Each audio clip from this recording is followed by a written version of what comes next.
सर्वांना 26 जानेवारीच्या खूप खूप शुभेच्छा. आणि महत्त्वाची गोष्ट अशी की सर्वांनी सगळं काय बोलून झालेलं आहे.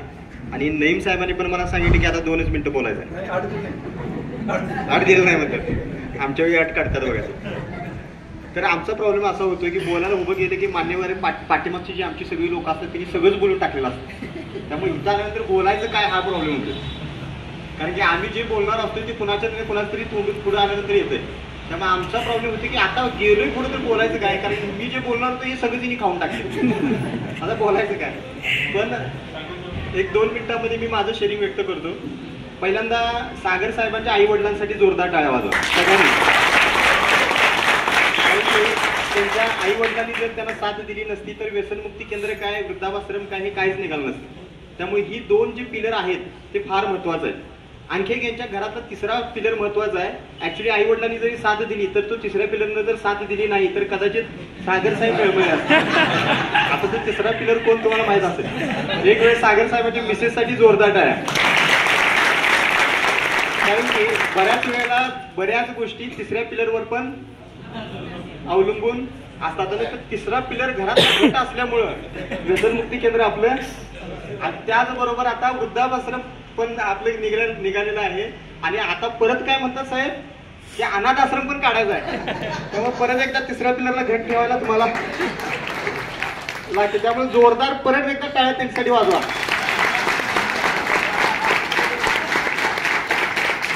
आणखी एक गोष्ट, बरीच लोक बऱ्याच गोष्टी बोलली तिथे आल्यानंतर, पण ह्या बिल्डिंगचं कोणी कौतुकच केलं नाही.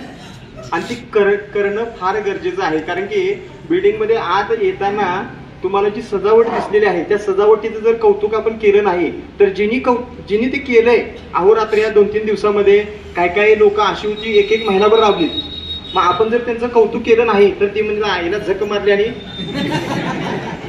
तसं व्हायला नको. त्यांच्या सगळ्यांसाठी एकदा जोरदार टाळ्या.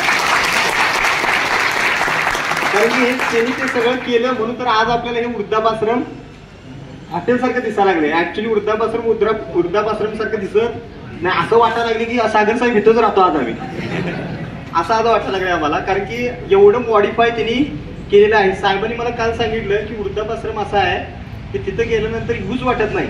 मी गेलेलो 15-20 मिनिटांसाठी, पण 3 तासाने घरला परत आलो. पण आपली एखादी मीटिंग पण तिथं घेण्यासारखी आहे हे कधी मला समजलं इथं बसल्यानंतर.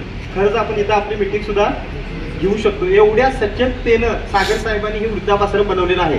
म्हणजे वृद्धाश्रमासाठी जागा सुद्धा जी निवडलेली आहे ती ती हॉटेल सारखी निवडलेली आहे. म्हणजे येणारी जी आपली लोक आहेत त्यांची सोय चांगली व्हावी, म्हणजे हेतू त्यांचा खरंच प्रामाणिकपणे आहे. त्यांच्यासाठी एकदा जोरदार टाळ्या. तर वृद्धाश्रम आपण जे काढतोय किंवा वृद्धाश्रम जी काढायची आज वेळ पडलेली आहे. खरं तर ज्यावेळी निवासी व्यसनमुक्ती केंद्र काढलं त्यावेळी सागर साहेबांच्याकडे बघून आम्हाला वाटलं नव्हतं की सागर साहेब हे निवासी व्यसनमुक्ती केंद्र चालवतील का. कारण की निवासी व्यसनमुक्ती केंद्रामध्ये कुठली लोक येतात, कसली लोक येतात, त्यांची पर्सनॅलिटी कशी असते, त्यांची मानसिकता काय असते तुम्हाला सगळ्यांना माहित आहे. पण तिथं ते सागर साहेबांनी चालवून दाखवलं. आणि ते चालवून दाखवल्यानंतर त्यांना एक धाडस आली की आता जर निवासी व्यसनमुक्ती केंद्र मी चालवू शकतोय तर 100% आपली संस्था वृद्धाश्रम सुद्धा चालवू शकते. पण तुम्हाला सगळ्यांना एक गोष्ट सांगतो की सागर साहेबांना पण मला आवर्जून सांगायची वाटेल की जिथं निवासी व्यसनमुक्ती केंद्रामध्ये जी ट्रीटमेंट दिली जाते ज्या पेशंटना, तिथं आपल्याला वृद्धाश्रमामध्ये देऊन चालणार नाही. नाहीतर मग एक वेळ अशी येईल की सागर साहेब बाहेर आणि म्हातारी सगळे असं करून चालणार नाही. त्यामुळे ट्रीटमेंट प्रत्येक ठिकाणी वेगवेगळी असावी लागेल. पण सागर साहेबांना आज घुसतानाच त्यांच्या एक लक्षात त्यांनी ठेवावं लागणार की आता मी निवासी व्यसनमुक्ती केंद्रात चाललोय. कारण की रोड 2 आहेत, इकडे एक आहे आणि तिकडे एक आहे. इकडे येताना त्यांनी लक्षात ठेवलं पाहिजे की आता मी कुठे चाललोय, वृद्धाश्रमात चाललोय. जसं की एखाद्या गाडीत तुम्ही बसला, गिअरची गाडी असली, घरात 2 गाड्या आहेत तुमच्या, एक गाडी आहे ऑटो आणि दुसरी आहे गिअरची. ऑटो गाडीत बसताना तुम्हाला लक्षात ठेवावं लागते की मी कुठल्या गाडीत बसलोय, ऑटोत बसलोय. मॅन्युअल समजून जर तुम्ही ऑटोत बसला आणि क्लचच्या ठिकाणी जर ब्रेक मारला तर गाडी पलटी, तसं पलटी होण्याचे सुद्धा चान्सेस असू शकतात. त्यामुळे सागर साहेबांनी हे लक्षात ठेवलं पाहिजे की मी आता कुठे चाललोय, वृद्धाश्रमात चाललोय. आणि परत निवासी व्यसनमुक्ती केंद्रामध्ये जाताना लक्षात ठेवलं पाहिजे मी आता कुठे चाललोय.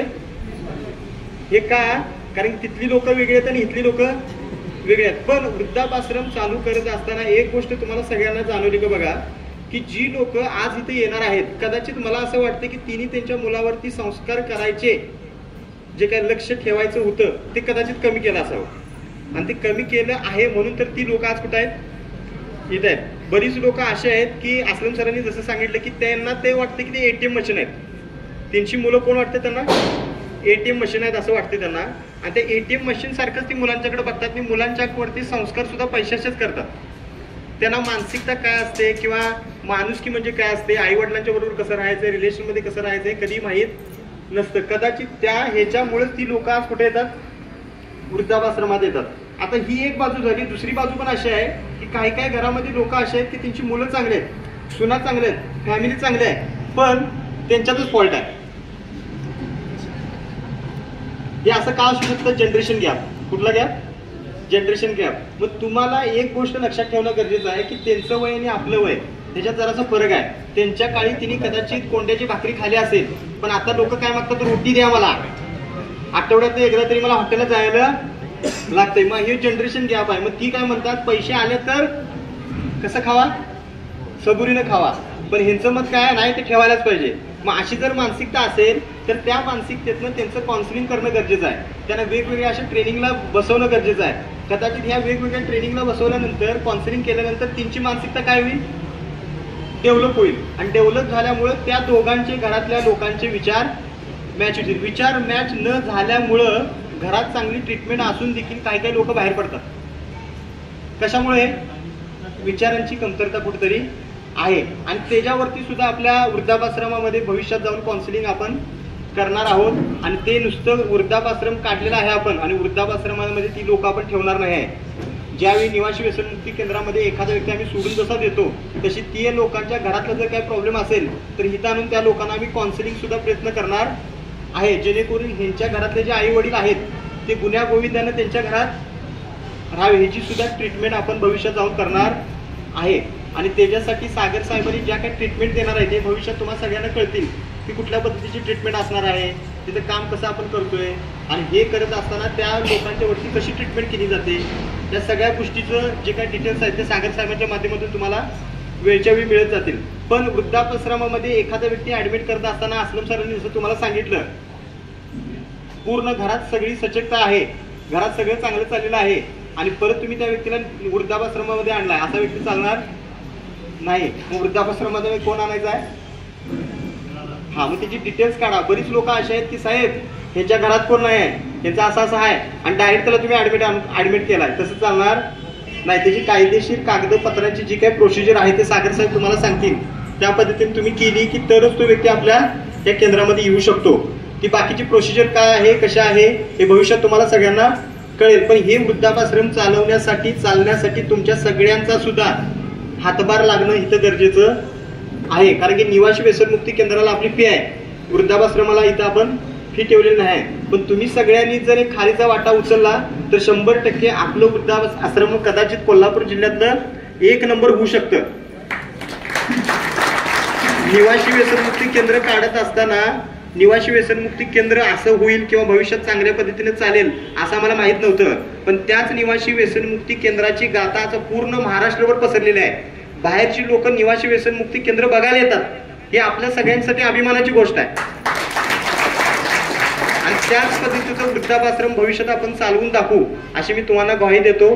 आणि नईम साहेबांनी माझी जी अट मोडली, त्यांनी सांगितली होती की 2 मिनिटं, तुमच्यासाठी 8 नाही म्हणले, त्यांच्यासाठी एकदा जोरदार टाळ्या. आणि परत एकदा तुम्हाला सगळ्यांना शुभेच्छा देतो आणि माझं मनोगत संपवतो. जय हिंद, जय महाराष्ट्र. धन्यवाद.